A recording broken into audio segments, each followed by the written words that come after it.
Be sure to comment, subscribe, and click the notifications bell. 1, 2, 3.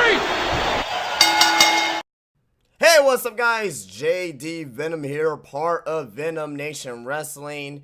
Welcome back to the channel, and this is my top 10 video this week for the top 10 debuts in wrestling. If you guys are enjoying this series, be sure to leave a thumbs up and subscribe to the channel. Follow me on Twitter and like my Facebook page, where both links are down below. Tell your friends and family and come and join the Venom Nation Wrestling here on YouTube. But before we begin here, tonight is the NXT Takeover Chicago. Is gonna be fucking great, fantastic, can't wait for that.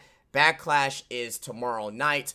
Also, as well, if you guys want to go check out my NXT preview and predictions, that's up live on the channel. The Getting Over podcast is up live on the channel as I discuss SummerSlam plans for Brock Lesnar, coming from Dave Meltzer of the Wrestling News Observer. And also, as well, you also got the NXT review up, the WWE UK special up. Just a whole slate of videos on my channel right now. I make daily content, as you see here in the box that you're seeing here. But yeah, let's not waste any more time, guys. Let's get into my top 10 debuts. And this is not returns. It's not Chris Jericho returning for the 10th time. It's not the Undertaker returning. These are debuts when they first come into that promotion. So this is gonna be a very interesting list, I must say. So let's get into the top 10. Coming at number 10 for me here is a man that I think that came to WWE too late, but him debuting at Survivor Series was still a great moment. And the reason why I do have it at number 10 here is that because it was a moment that we wanted to see, but I also have it at number 10 because what they did with them afterwards didn't live up to expectations whatsoever in the WWE, and he had to retire prematurely to what he wanted to do, and that is Sting. Sting debuting at Survivor Series 2014, if I'm not mistaken, to help out, John Cena's team, help out Dolph Ziggler to defeat the Authorities, so pretty much so they can get their jobs back in the WWE, that storyline.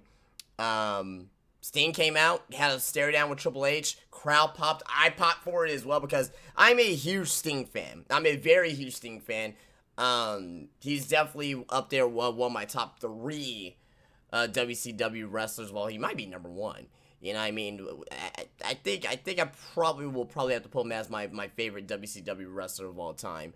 Ric Flair, I don't really consider, like, the WCW. When Ric Flair was in WCW, like, it was more like, Ric Flair after his heyday for the NWA.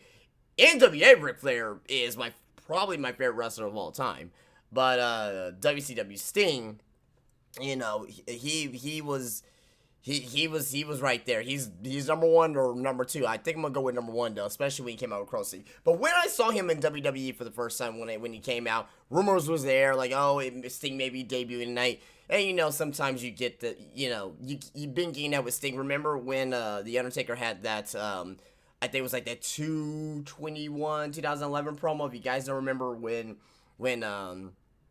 basically when the Undertaker came back in 2011 for WrestleMania 27, and Triple H ended up interrupting him, and they just had that stare down. I thought it was gonna be Sting. A lot of people thought it was gonna be Sting too. Those were the rumors out there at the time that Sting was gonna come to WWE in 2011 to set up a match with the Undertaker at WrestleMania 27. That did not happen. So 3 years later, fast forward, we get Sting now coming into Survivor Series.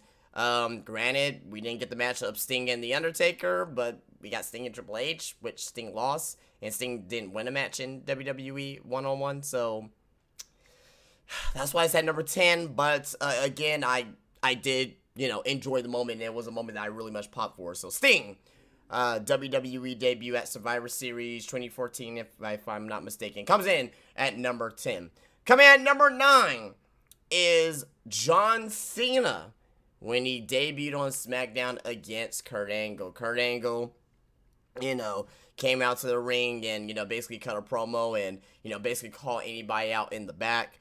We see John Cena come out, wasn't, fucking the Cena that we have today. Wasn't even rapper gimmick Cena. Cena was in these little tight, these tight biker shorts, you know what I mean? And comes down to the ring, gets in Kurt Angle's face. Kurt Angle's like, who the hell are you? And he's like, I'm John Cena. And Kurt Angle's all like, what do you have, what do you have to take for me to take you seriously and that you can come in the ring and come against the very best? And he was like, ruthless aggression. Smack in the face of Kurt Angle. And that right there, that's where I believe where the ruthless aggression era started right there, with that phrase right there from John Cena. It was in 2002. John Cena put up a good match against Kurt Angle. Kurt Angle got away with the roll of victory, and that made John Cena a star. After that, Undertaker was backstage, giving John Cena props. And if you can have John Cena,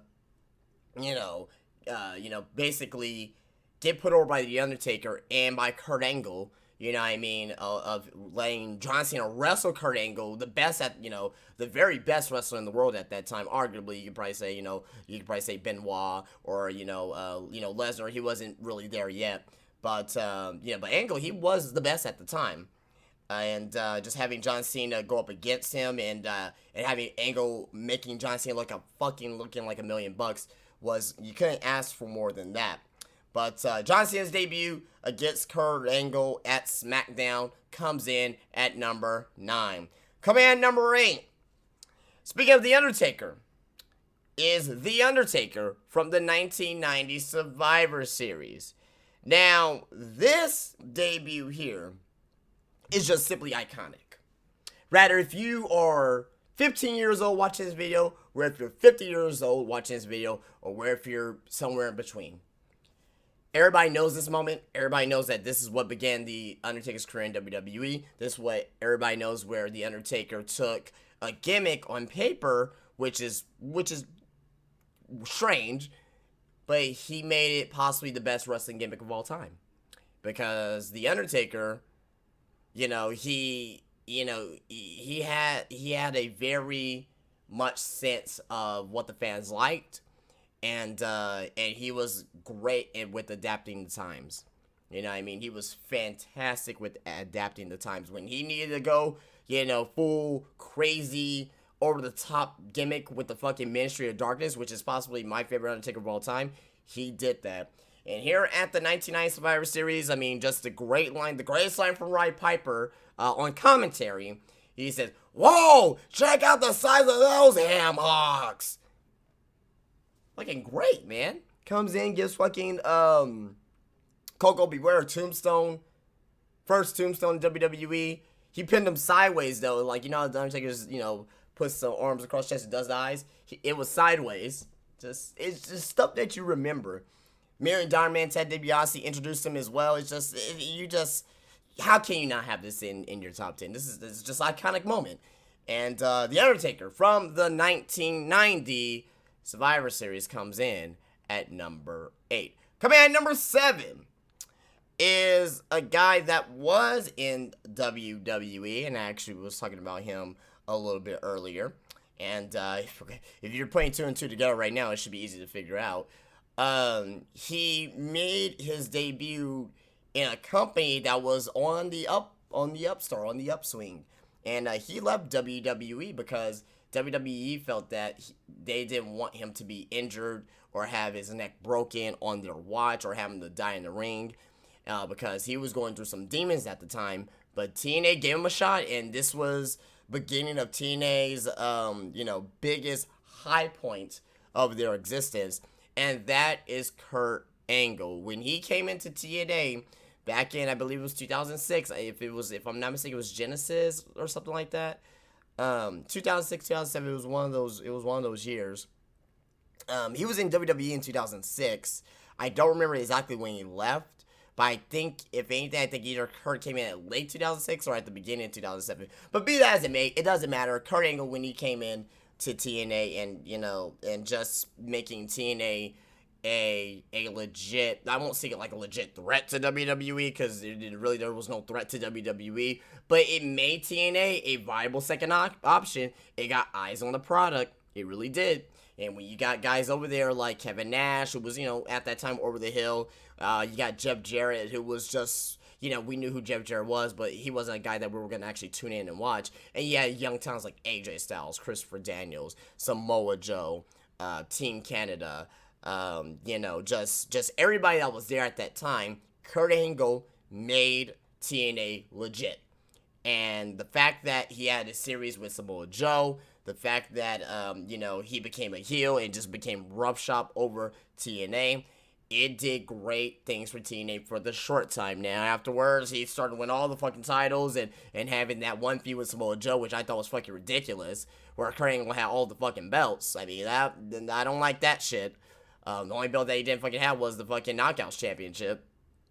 You know what I mean? But be that as it may, though, at the time when he first debuted and when they did that promo, and you know, and you already knew it was Kurt Angle because they basically showed him like in silhouette with the fucking American flag. I'm like, all right, well, it's obviously Kurt Angle, but when you first saw his face, you know, he was in the hood. He looks up, he was all like, "It's real, it's damn real."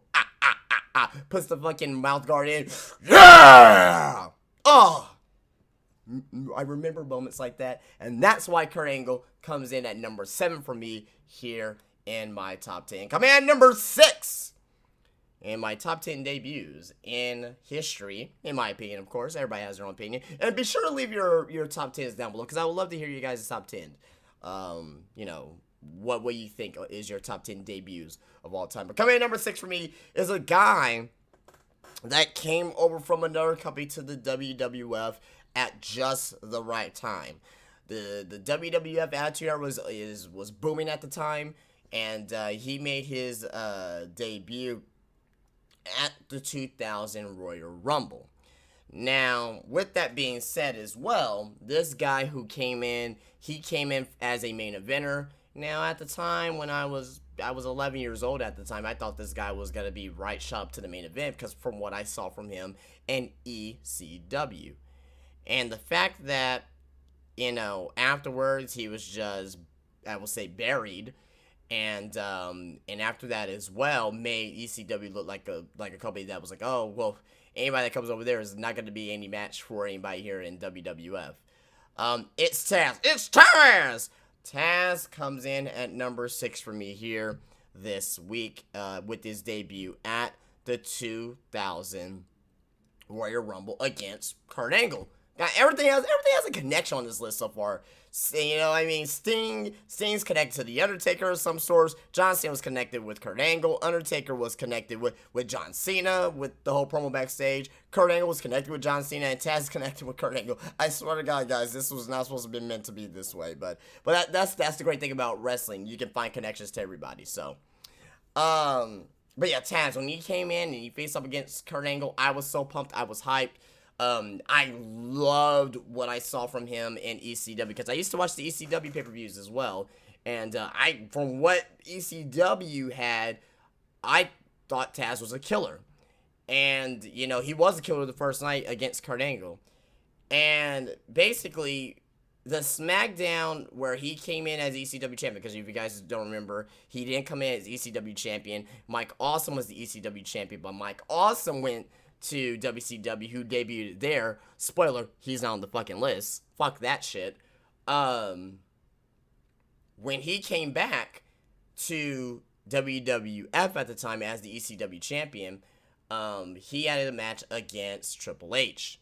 And right there, Triple H just said, nope, this little guy, nope, he's not, no. And I mean, Triple H definitely did not have the power that he has today by any stretch. I mean, you know, fucking Triple H now is the fucking COO. I mean, he was WWE champion at the time, and, you know, he was, I don't think he was married to Stephanie yet, but they were definitely dating at the time. Storyline wise, they were married. I don't think they actually got married probably until like a year later, or maybe it was that year of 2000. But be that as it may, your dating the boss's daughter, or most likely engaged at that time, you have a little bit of power. You do. And just having Tazz coming in there and just basically eating the pedigree, and basically he looked kind of strong against Triple H in that match a little bit, a tad bit, but Triple H just completely buried it, and he used his golden shovel to bury Tazz in that match. But before that, Tazz, he had a great outing against Kurt Angle, at the Royal Rumble 2000, and it's just a memorable moment for me. And Tazz, it's Tazz, comes in at number 6. Coming at number 5 is a guy, and you guys may think this is low, but I got 4 others that I think is in my opinion better. This guy here, he came into WWF at the time, and he was a hot commodity in WCW. And also on top of that as well, he was misutilized in WCW. Now, I didn't think he was world champion material to the guys there in WCW, because you still had Hogan, you had Sting, you had Nash, Goldberg. This guy at the time, where he was being placed, wasn't really that. But when Chris Jericho came and debuted against The Rock was in the ring, and he did his promo. And we get the Millennium Countdown. Everybody knows this here. If you're somewhat into professional wrestling, you know what this here. You know what this promo's all about.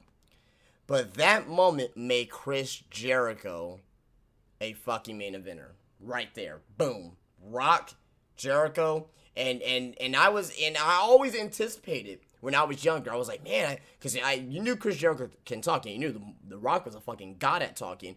I always wanted to see that interaction, and damn it, they did it the first fucking night. Amazing. Jericho coming in, say, welcome to Raw is Jericho, comes out with the fucking, his hair tied up, and just the quintessential Chris Jericho. Though the way that we are gonna remember Chris Jericho the most is possibly from that debut, and maybe from some of his recent work with the List and everything. Because the List is over. I think List, the whole List thing is possibly one of Jericho's most over things that he's done ever in WWE, and and he's been with the company for almost 20 years. But this Jericho debut here, he was, like I said, going up against The Rock here, and The Rock, and this is where he first used it. It doesn't matter what your name is. He used that too. So just a great segment from Jericho debuting. A great promo from The Rock as well, which made that much better. And some people may have this in their top 3, maybe at number 1, but it's gonna be at number 5 for me, because I got 4 better, and hear me out on the ones that are 4 better. But Chris Jericho, back in 1999, debuting against The Rock, comes in at number 5 here for my top 10 wrestling debuts. Coming at number 4 is a guy that we never thought, and I never thought was ever going to see this guy ever in a WWE ring. But it came more real about 2 years ago. I won't say around this time, but probably around fall of 2015. This guy he's an indie darling. He's like the quintessential indie darling. He was in Japan. He was New Japan, champion. He had an incredible match against Shinsuke Nakamura at Wrestle Kingdom 10, if I'm not mistaken, and actually gave it away right there. But he was Mr. TNA. He was the guy that I saw back in 2002, and I was just thrilled by him. I remember watching the TNA pay-per-views and seeing AJ Styles being a fucking beast in the ring, doing moves I never seen before, ever, and just fucking amazing stuff that he did. But when he debuted in WWE, that was probably the biggest pop that I got in out of a wrestling event, probably within the last 3-4 years. I literally jumped out of my seat when I saw AJ. when I heard the music and the rumors were rampant, we didn't know if AJ was actually gonna be there or not. We kind of knew that he was gonna be there, but we had to have that moment. Roman Reigns is in the ring. AJ came out at number 3. Roman eliminated, I think he eliminated Rusev. Oh no, not Rusev. Now I'm thinking about it. I think it was Rusev they eliminated. But be that as it may, Roman was in the ring. I heard the music, and I was like, this has to be fucking AJ. As soon as I heard the music, it was something different, something I never heard before. I was like, oh my god, this may be AJ. You hear the crowd pop, but they didn't show the Titantron. They just show AJ walking out like this. Walking out like this with the hood down and just fucking amazing. Fucking amazing. The pop, just the music, and thing, at the time I think it was, oh, is that DMX? Is that DMX, rapping to AJ's theme? I thought it was DMX for a second at first. I thought it was Ain't No Sunshine at first, like a remake of that. AJ Styles, and look at him now. Look at him now. I mean, this Sunday, or tomorrow rather, he's gonna be facing off against Kevin Owens for United States Championship. He's a former WWE champion. I believe he's going to be another WWE champion by the end of the year. And I believe we may see AJ Styles versus Shinsuke Nakamura at WrestleMania. At least I hope. But who would ever think they would ever see AJ Styles in WWE? Like, that's it's still nuts to me. Like, every time when I see him, I'm like, this doesn't look right. I think about him like that. I think about Samoa Joe like that. I think about Bobby Roode like that. Like, you see these guys in TNA, and you just never thought that these guys will come up to WWE and get there here now. You know what I mean? Like, TNA's biggest stars. Like, so is like Cena, like Goldberg, like Rob Van Dam. I had that same feeling back in the day as well with those guys. But these stick more to me because you never thought that WWE would give these guys a shot at all. Because WCW was a bigger company. Way bigger company, 20 times bigger company than TNA. People knew who Sting was. People knew who Goldberg was. You know what I mean? It wasn't like, today where you had WWE and you have TNA, where some people may know who EC3 is, where some people may know who Eli Drake is. You know what I mean? WCW back in the day, everybody knew who the fuck Goldberg was. Everybody knew who Sting was. You know what I mean? Everybody knew who Diamond Dallas Page was. So that's why I have the Sting and particularly the Tazz a little bit lower on this list. But this AJ Styles debut, fucking amazing. He got a huge pop on top of that as well, and it's just overall great. Overall fan fucking tastic, and AJ Styles comes in at number 4 here in my top 10 debuts. Coming in at number 3 is our first non-wrestler of the countdown. First non-wrestler of the countdown. But it doesn't make his debut that more that more memorable and basically that more fantastic. A guy that was an owner, a guy that was a booker, a guy that was hated by folks internally in WWF, and he was despised by ECW and ECW fans. Who else could it be? Eric Bischoff. Eric Bischoff, who another person you never see, because this guy legitimately tried to take out WWF at the time and try to take them out of business legitimately. This was a guy that was giving away results on air for WWF Raw at the time. This is what Vince McMahon, every week at the commentator's table back in like 95, 96, 97, who was just despising Eric Bischoff. You knew that Vince and Eric Bischoff, they won each other's blood because they're only one company could survive. And that's why I miss about about having another company like WCW and Frey. That's why I miss WCW so much. That's why I was such a big WCW fan and still is today. Because WCW more than punched WWE in the mouth. They knocked down WWE and almost knocked them out. But WWE got up at the count of 8 and basically, took a TKO victory against WCW in the 12th round, because WWE was this close to being out of business, and Eric Bischoff was in the forefront of that. And the way he debuted was back in a Raw, I believe it was in 2002. Booker T was backstage with Jonathan Coachman doing a doing a promo, and Booker T looks like what the fuck? He sees Eric Bischoff backstage. Camera just pans over to the right, and basically you see Eric Bischoff just like, Booker T, it's so good to see you. That's it. And Booker T says, tell me I didn't just see that.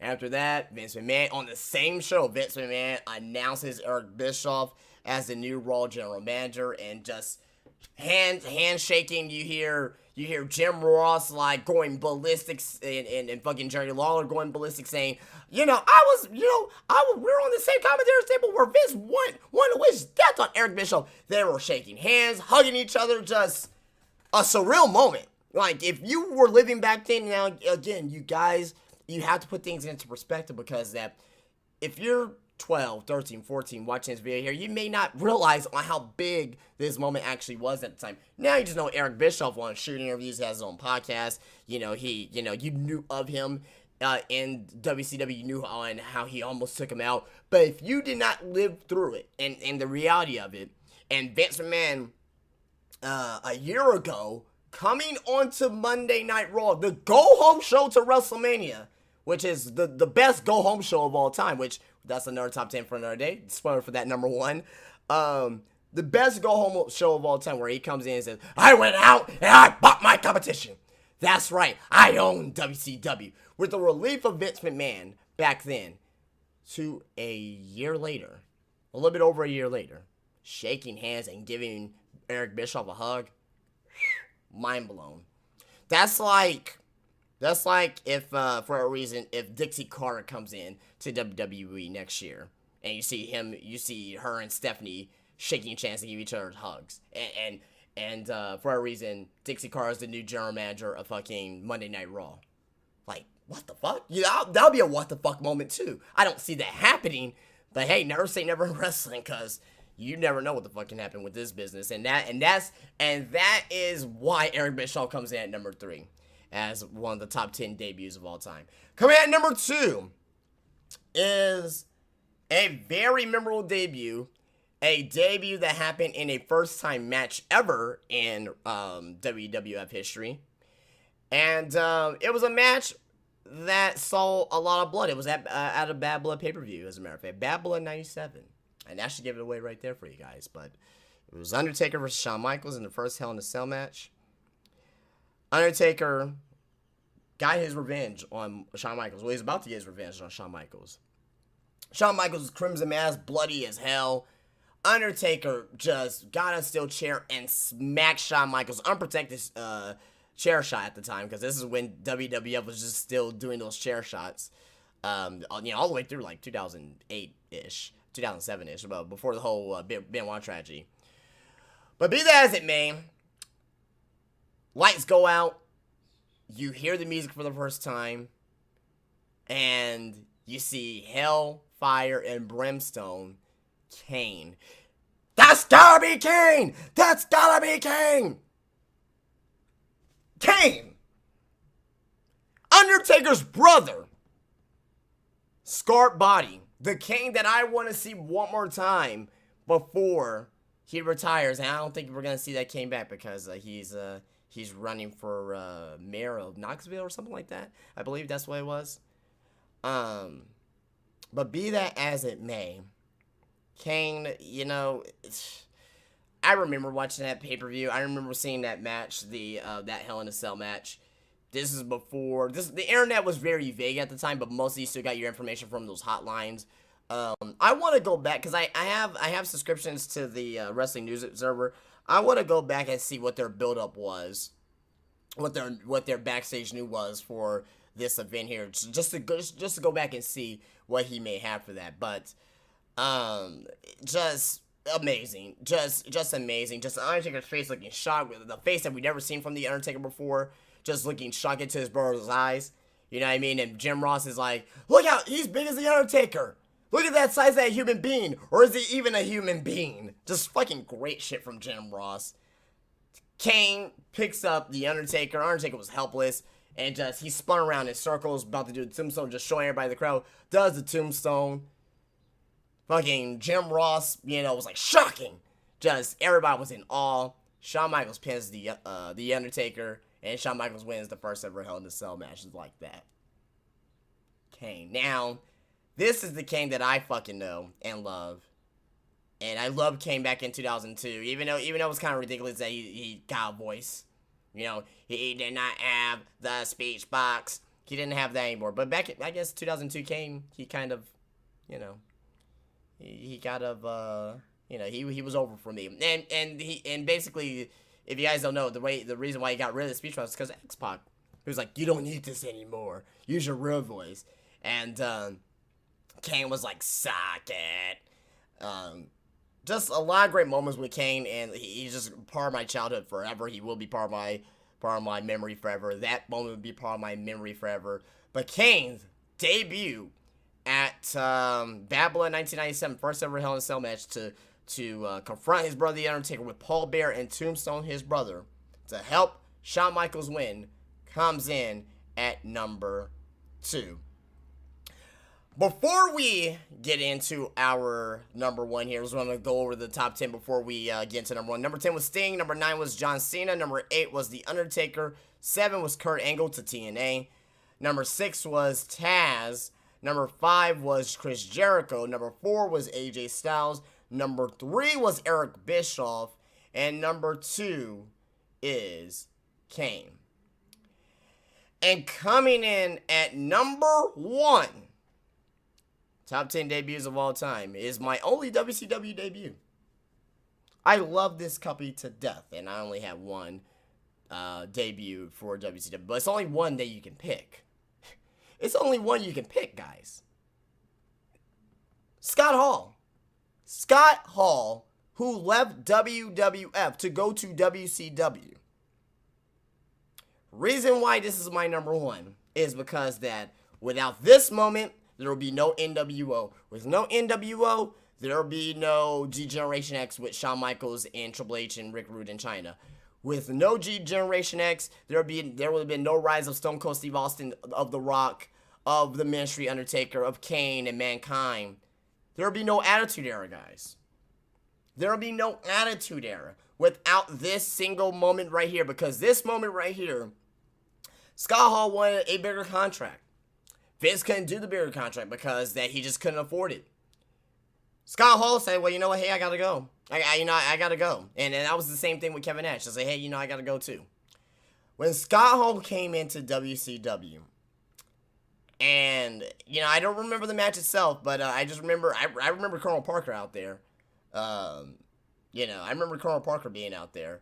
But, be that as it may, comes over in the crown, in the jean jacket, and jeans, and and he didn't say, hey, my name's Scott Hall, and I'm coming to WCW from the WWF. No, he came in as if he was a part of the WWF still.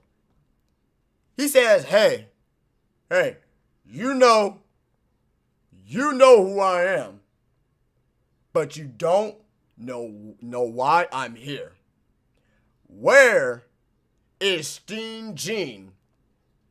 Because I got a scoop for you. Where is Hulk Hogan? Where is the Macho Man?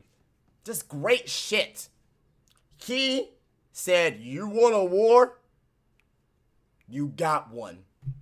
Assuming that he was part of the WWF. Before, and this is why we can't get anything like this before, never again in wrestling. Because we have the internet. Internet, which is the greatest thing that ever happened in our existence, is possibly one of the worst things that ever happened in wrestling. I kind of wish that, and granted, I do news and rumors, because that's the way you gotta go nowadays. As far as, wrestling content on YouTube. Yeah, I do news and rumors and reviews. I totally get it. And that's what made us smarter as well. Is the internet. So I kind of love the internet because it makes me more of a smart wrestling fan, but I kind of hate it as well because, you're not going to get moments like this anymore where someone could just come in and say, hey, I'm part of the fucking WWF, and, or he's applying that he's a part of WWF. Hey, I'm part of the WWF, and, we're going to start a war, you know what I mean? We're going to come and take over the guys in WCW. Just fucking great shit. Just, you're not going to, like I said, you're not going to say anything like this again. Ever. Ever. And just because that this is what started the Attitude Era, this is what started, you know, on the internet wrestling community, this is what started just everything on what we see today with the online dirt sheets, with everything. This is what started it all, in my opinion, is this simple Scott Hall promo. Fantastic shit. And my most memorable, my top debut of all time. Guys, that's it for me here. Really appreciate you guys coming out here on the channel today. Be sure to go check out the Getting Over podcast, where I went over, again, like I said, the plans for Brock Lesnar at SummerSlam, and more information on the world of professional wrestling. Also, go check out my Monday Night Raw, NXT, SmackDown, the WWE UK Championship show, the UK, whatever, I think they're calling like the UK Championship show, where the fuck it is. That was a 90-minute special. All those reviews are up on the channel here. Tonight is going to be my NXT TakeOver Chicago review. Hopefully we see Maria Kanellis, Mike Bennett, or Adam Cole tonight. I think we're going to see one of the other guys, so be prepared for that. And tomorrow, my Backlash 2017 review as well, which I think is going to be a great show. It's a fantastic weekend wrestling, guys, so sit back, relax, watch some wrestling videos. Go check out my other videos as well. Please rate, subscribe, drop a comment. Be sure to follow me on Twitter and like my Facebook page, where both links are down below. Daily wrestling content here on this channel, guys, 7 days a week. Subscribe now for more content, and I'll see you guys later. You guys have a great day. Peace out.